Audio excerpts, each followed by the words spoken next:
Our WTOC Investigates team is looking at the number of serious and deadly hit-and-run accidents happening in the Savannah area. Our Shay Schrader dug in to the latest data. According to the Savannah Police Department's data, since 2020, there have been 56 fatal hit and runs within city limits. That number increases when you consider the amount of hit and runs with serious injuries to 149. Deterrence is SPD's strategy in fighting hit and runs because they say once a hit and run actually occurs, it can be very difficult and time consuming to find the driver.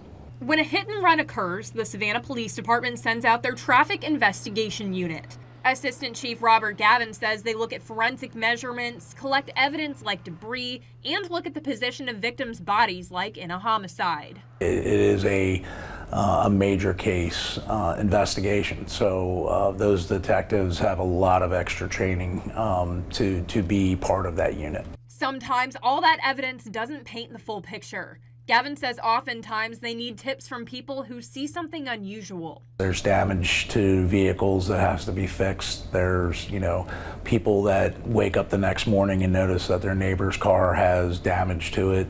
Gavin says that sometimes the accident isn't even the driver's fault, but leaving will always make a bad problem worse. What we need to do, though, is you need to think about the person that may be injured, the damage that's done, and really make sure that somebody's okay.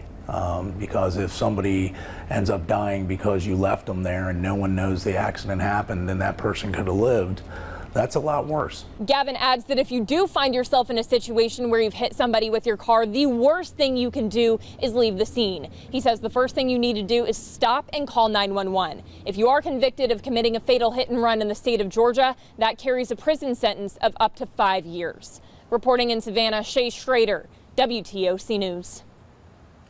Well, looking ahead, the City of Savannah's Office of Special Events, Film and Tourism